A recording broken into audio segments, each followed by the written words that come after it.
aí, como é que você tá? Que bom saber que você está aí mais uma vez para a gente bater um papo legal. Hoje, um papo mais que especial. Estamos aí comemorando 2 anos do nosso canal.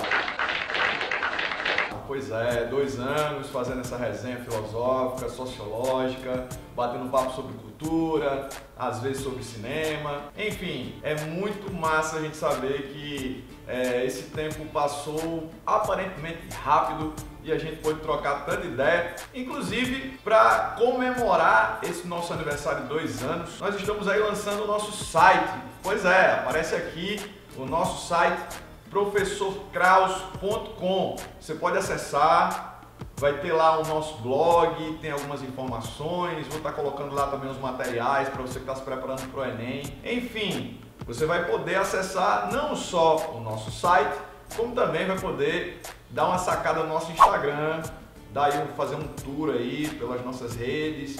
Tem também a página no Facebook, a fanpage do Professor Kraus. Enfim, a gente está nas redes. E é massa, ao longo desses 2 anos, a gente fazendo de forma descontraída, fazendo essa provocação filosófica, essa provocação sociológica, sempre com conteúdo e contando com a sua participação. Enfim, se você já é de casa, você sabe de tudo isso. Se você está chegando agora, aproveita para se inscrever, para ativar as notificações. Já deixa um comentário aí, velho, deixa uma mensagem filosófica aí, deixa uma citação, uma crítica, uma sugestão. Estamos aqui há 2 anos aprendendo com você. Na verdade, eu garanto que eu aprendo muito mais com você do que ensino, porque aqui o tempo é curto, o papo é reto e a gente vai meio que instigando você a ter a curiosidade de se aprofundar nos mais diversos conteúdos. Como diz um grande professor que eu tive aí na minha carreira acadêmica, se a gente pega lá 10 pessoas analisando um determinado livro e elas estão ali tomando um café, nós vamos ter 10 visões diferentes sobre aquela obra. Velho, depois do café a gente vai ter pelo menos umas 30, 40 visões diferentes com as mesmas 10 pessoas. Mas o massa é a gente ter esse contato com o conteúdo, é o que a gente vem tentando fazer aí nas redes sociais e a gente só continua esse trabalho porque você está aí do outro lado. Então, muito obrigado por estar me aturando aí há 2 anos. Espero que a gente possa continuar, compartilhando esse conteúdo com você. Então, o papo hoje vai ser um papo, vamos dizer assim, bem dinâmico, mais do que o normal, porque eu quero começar chamando sua atenção para a industrialização moderna, isso mesmo, sobre a Revolução Industrial. Eu não vou falar sobre a Revolução Industrial em si, eu só quero que você pense o seguinte: será que o sucesso da Revolução Industrial só foi possível a partir daquele boom tecnológico vivido ali naquele momento? Lembrando que a gente teve aí uma primeira, uma segunda, estamos vivendo aí ainda, surfando na terceira Revolução Industrial.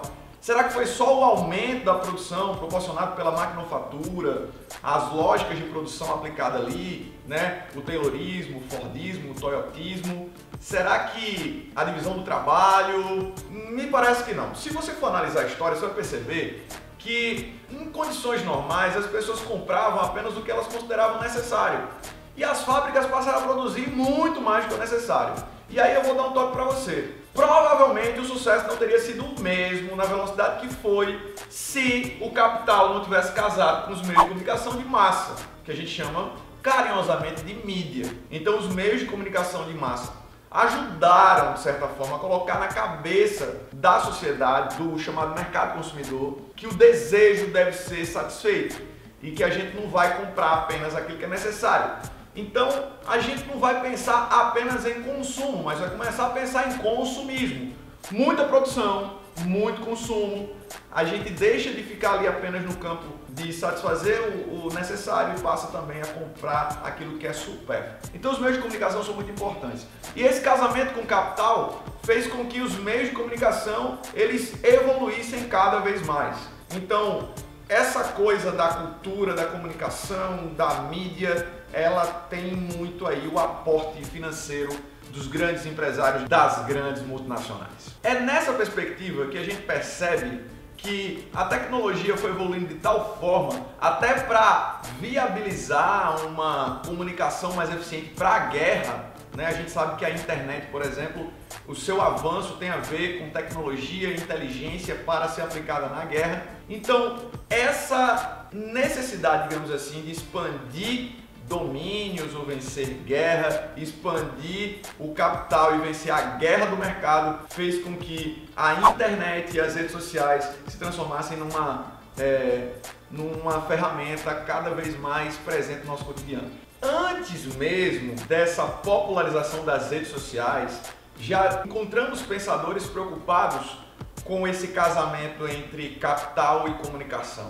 A gente conhece, por exemplo, um pensador francês chamado Guy Debord, o autor da obra Sociedade do Espetáculo. Um autor que participou ali daquele tempo dos movimentos de maio de 68, inclusive que você pode conferir no nosso canal.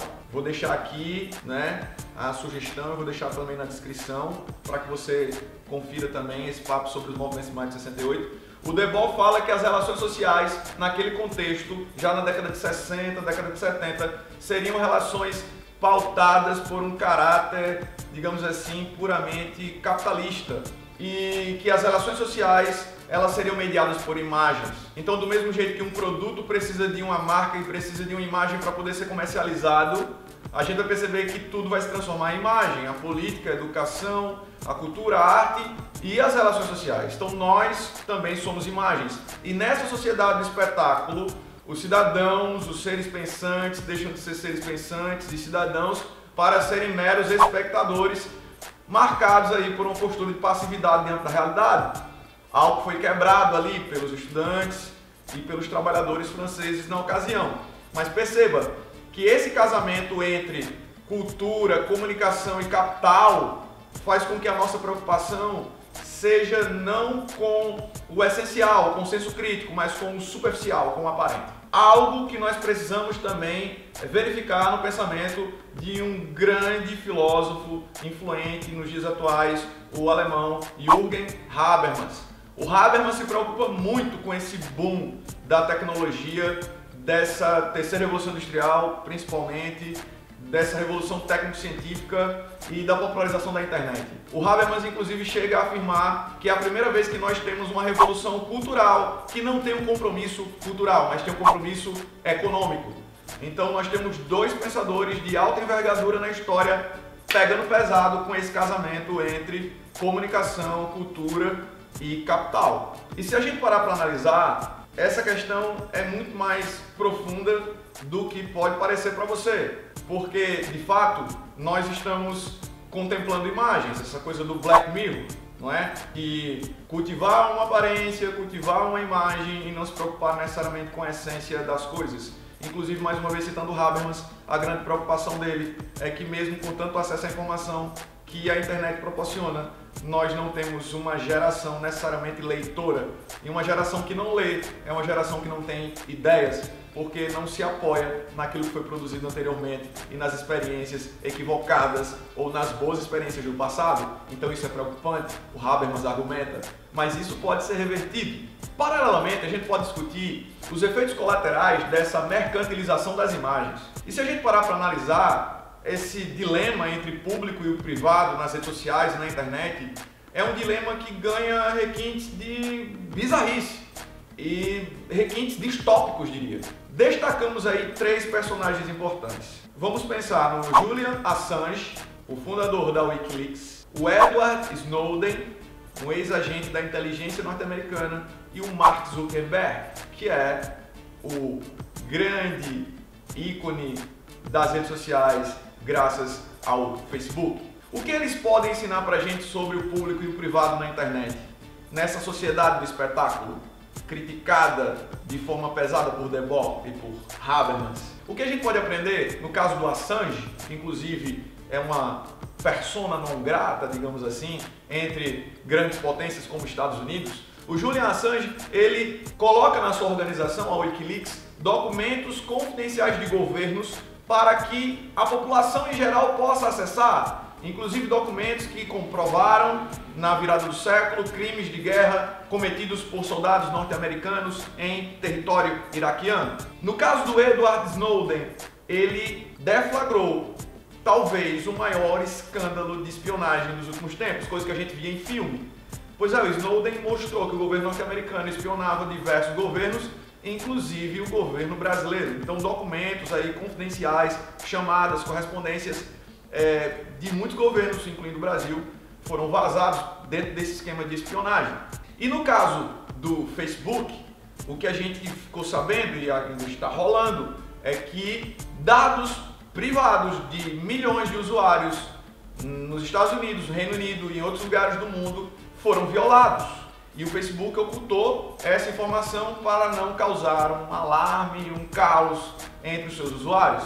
Mas agora está tendo que se explicar. O grande recado que fica sobre esse dilema público e privado na internet e na sociedade do espetáculo na atualidade é que nós não temos garantias de privacidade nas redes. A gente está cansado de ver coisas estranhas quando a gente está acessando a internet, quando a gente pesquisa muito uma coisa e os anúncios são correspondentes, quando a gente faz chamadas telefônicas para buscar determinadas informações e os anúncios nos sites vêm de acordo com o que a gente vai solicitar por uma chamada telefônica.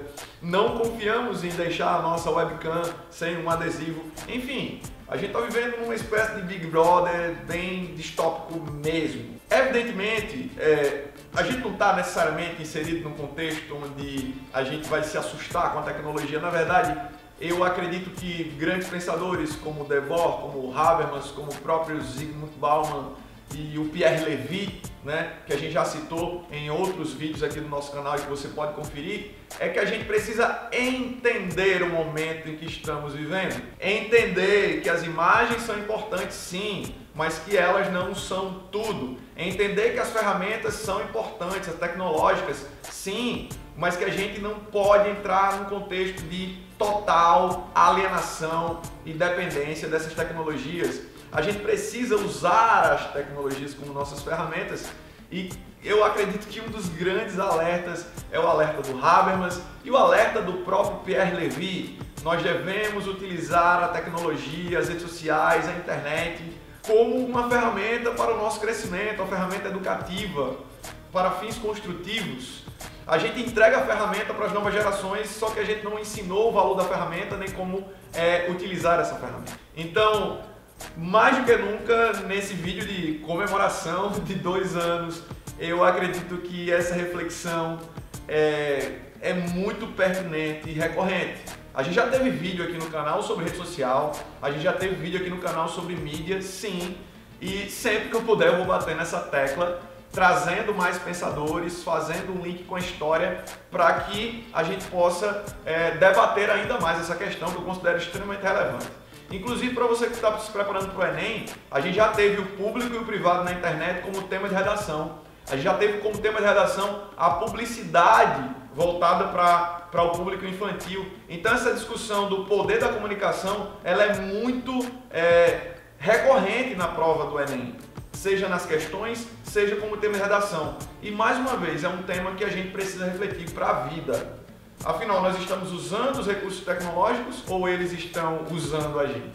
Então fica aí a reflexão e a minha gratidão a você por acompanhar o canal do Professor Kraus.